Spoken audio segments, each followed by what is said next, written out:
எனக்கு வந்து பார்த்தீங்கன்னா, ஒரு மியூசிக் டைரக்டர் வந்து இந்த அளவுக்கு விஷயம்லாம் பண்ண முடியும்னு எனக்கு வந்து நம்பிக்கையே கிடையாதுங்க. எனக்கு இந்த அளவுக்கு ஒரு மனுஷன் வந்து ஒரு ஒரு பெரிய மதிப்பு வந்ததுக்கப்புறம், ஒரு இண்டிபெண்டன்ட் மியூசிஷியனா வந்து பார்த்தீங்கன்னா வந்து, நான் பல பேர் வந்து மியூசிக் போட்டு நான் பார்த்துருக்கேன். அவருடைய ரசனையை அதிகப்படுத்துற மாரி இருக்கும். சில பாடல்கள் வந்து பார்த்தீங்கன்னா, நம்ம சமூகத்து மேல இருக்கிற அக்கறைய காட்டும். ஃபர்ஸ்ட்டு பாட்டுலேருந்தே வந்து ஆதி வந்து அத தான் செஞ்சுட்ருக்காரு. அந்த கிளப்ல மப்ல பாட்டுல இருந்துட்டு, டக்கரு டக்கரு பாட்டு வரைக்குமே எல்லாமே வந்து பார்த்தீங்கன்னா, சமூகத்துல இருக்கிற அவலங்கள வந்து முன்னாடி கொண்டு வந்து காட்டுறாரு. அது ரொம்ப ரொம்ப அற்புதமான விஷயம். அதையும் மீறி இந்த ஜல்லிக்கட்டுங்கிற விஷயத்த வந்து முதல்ல வந்து நெறைய மேடையில இப்ப வந்து பேசிட்டு இருந்தாரு. நானும் கேட்டுட்டு இருந்தேன். சரி, எல்லா செலிபிரிட்டி மாரி இவரும் பேசிட்டு எதுக்குமே வந்து முன்னாடி நிக்க மாட்டாரு அப்படின்னு பார்த்தீங்கன்னா, டிவில வந்து எல்லா ப்ரோகிராம்லயும் வந்து உட்காந்துட்டு இருக்காரு. இப்ப நாளைக்கு அலங்காநல்லூர்ல வந்து பார்த்தீங்கன்னா, பேரணி நடக்குது.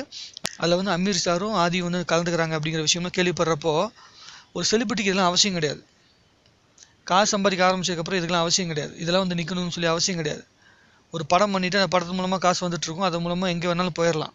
வாழ்க்கையில எங்க வேணாலும் போயிரலாம். ஆனா இதெல்லாம் பண்ணணும் அப்படிங்கிற ஒரு ஆசை எப்போ வந்துச்சுன்னா, அந்த முதல்ல வந்து அந்த ஜல்லிக்கட்டு காளைய வந்து அவர் வீட்ல வளர்த்துறப்போ, அந்த காளைக்காக என்னென்ன செலவு பண்றோம், அந்த காளை எந்த அளவுக்கு வந்து முக்கியமான விஷயம் அப்படிங்கிறதெல்லாம் தெரிஞ்சுக்கிட்டதுக்கப்புறம் அவர் இதெல்லாம் தோணுச்சு அப்படின்னு அவர் சொன்னாரு. நெறைய பேட்டியில சொல்லியிருக்காரு. ஜஸ்ட் வந்து பார்த்தீங்கன்னா, நீங்க வந்து அ நடிகனுக்கும், நடிகைக்கும் குடுக்க வேண்டிய மரியாதைக்கு மீறி குடுக்கறனால எவ்வளோ பெரிய விளைவுகள் வந்துட்டு இருக்கு அப்படிங்கிற விஷயத்த யோசிச்சு பாருங்க அப்படிங்கிற விஷயம்லாம் ஒரு சினிமாவுக்குள்ள இருந்துகிட்டு அது மூலமா சம்பாதிச்சுட்டு இருக்க ஒருத்தன் சொல்லணும்னு அவசியமே கிடையாது. அந்த அளவுக்கு நம்மளுடைய பாரம்பரியம் அழிஞ்சுகிட்டு இருக்கு அப்படிங்கிற விஷயம் அந்த மனுஷனுக்கு தெரிஞ்சிருக்கு. அதனால தான் அந்த மனுஷன் வந்து நிக்கிறான். எனக்கு தெரிஞ்சு இவர் தான் செலிபிரிட்டி. தமிழன் அப்படிங்கிற ஒரே காரணத்துக்காக மட்டும் ஆதியை வந்து நான் செலிபிரிட்டின்னு சொல்ல விரும்பல. தன்னுடைய ஃபேமை கொண்டு வந்து தன்னுடைய பாப்புலாரிட்டியை வந்து மக்களுடைய பிரச்சனைக்கு வந்து யூஸ் ஆகும் அப்படிங்கிறதுக்காக வந்து உபயோகப்படுத்தியிருக்காருல்ல, அதுதான் மிகப்பெரிய தன்மையா நான் பார்க்குறேன். எந்த ஒரு நடிகனும் இதை பண்ணல. ஆரம்பத்துல இருந்து எந்த ஒரு நடிகனுக்குமே வந்து பார்த்தீங்கன்னா நம்மளுடைய பிரச்சனை பெருசா தெரியல. அவங்க எல்லாத்தையுமே நம்ம ரசிகனா தெரிஞ்சிருக்கோம். இவன் ஒருத்தனுக்கு தான் நம்மலாம் மக்களா தெரிஞ்சிருக்கோம். அதை மூலம் நம்ம தெரிஞ்சுக்கணும். நம்ம எல்லாத்தையும் மக்களா மதிச்ச ஆதியை வந்து நான் மிகப்பெரிய அளவுக்கு மரியாதை செலுத்துறேன். அவர் மேல மிகப்பெரிய அளவு மரியாதை வச்சிருக்கேன். அவருடைய படம் கூட வரப்போகுதுன்னு நினைக்கிறேன். பக்கமா மீசியம் இருக்குன்னு சொல்லிட்டு அதுல கூட வந்து பார்த்தீங்கன்னா சமூகத்தோட பிரச்சனையை தான் அவர் சொல்ல வந்திருக்காரு. சிம்பிளா சொல்றேன், எவன் படத்தையோ போய் பாக்குறீங்க. உங்களை ரசிகனா மட்டுமே பார்த்துட்டு இருக்க எத்தனையோ பேரோட படத்தை போய் பாக்குறீங்க. உங்களை மக்களா மதிச்ச இவனோட படத்தை போய் பாருங்க. இவரோட படத்தை வந்து சக்சஸ் கொடுத்து தமிழன் எல்லாருமே ஒரு தமிழனுக்கு எவ்வளவு ஹெல்ப் பண்ணுவான், தமிழ் மக்களுக்கு உதவி பண்ண ஒருத்தனுக்கு எவ்வளவு ஹெல்ப் பண்ணுவாங்கிற விஷயத்தை இவர் படத்தை போய் பார்த்து காட்டுங்க. அதை பண்ணுனாதான் நம்ம உண்மையா வந்து தமிழுக்கு மரியாதை கொடுத்துருக்கோம், தமிழ் மக்களை மதிக்கிறவங்களுக்கு மரியாதை கொடுத்துருக்கோம் அப்படிங்கிற விஷயத்த புரிஞ்சுக்குவாங்க மற்றவங்கலாம். மற்றவங்கன்னா யாரும் உங்களுக்கே தெரியும்.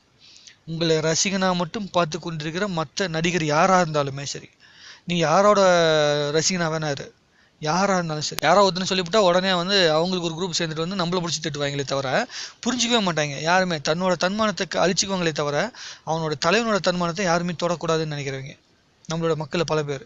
அதனால தான் ஜென்ரலாக சொல்லிட்டேன், எந்த நடிகனாக இருந்தாலும் சரி, உன்னை ரசிகனா மதிக்கிற எந்த நடிகனாக இருந்தாலும் சரி, இங்கே வந்து நீ உன்னோட பிரச்சனைக்காக நிற்கல, இவன் நின்றுருக்கான், அப்போ இவனை மதி, இவனோட படத்துக்கு மரியாதை கொடு, இவனுக்கு மரியாதை கொடு. இவன் தெருவில் இறங்கி வந்து நிற்க வேண்டிய அவசியமே உனக்கு கிடையாது. நிற்கிறான்ல, அவனுக்கு மரியாதை கொடு.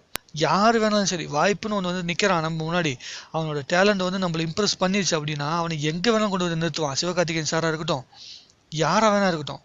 எக்ஸாம்பிளுக்கு எடுத்துங்க, விஜய் சேதுபதி சாராக இருக்கட்டும். 7.5 வருஷம் ஒரு சினிமாவில் வந்து எங்கேயோ பண்ணி என்னென்னமோ கஷ்டப்பட்டு வாழ்க்கையில் முன்னேறி வந்துட்டே இருக்காரு.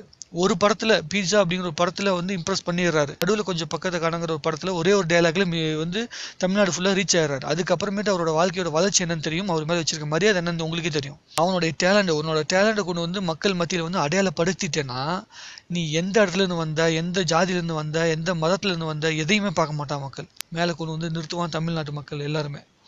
இல்லை அப்படின்னா, எங்களுடைய உணர்வுகளுக்கும் எங்களோட பாரம்பரியத்துக்கும் மரியாதை கொடுக்கல அப்படின்னா கண்டிப்பாக யாரும் மரியாதை கொடுக்க மாட்டான். அதுக்கு மரியாதை கொடுத்த ஆதிக்கு மிகப்பெரிய மிகப்பெரிய மிகப்பெரிய நன்றிகளையும் வாழ்த்துக்களையும் சொல்லிக்கிறேன் இந்த நேரத்தில்.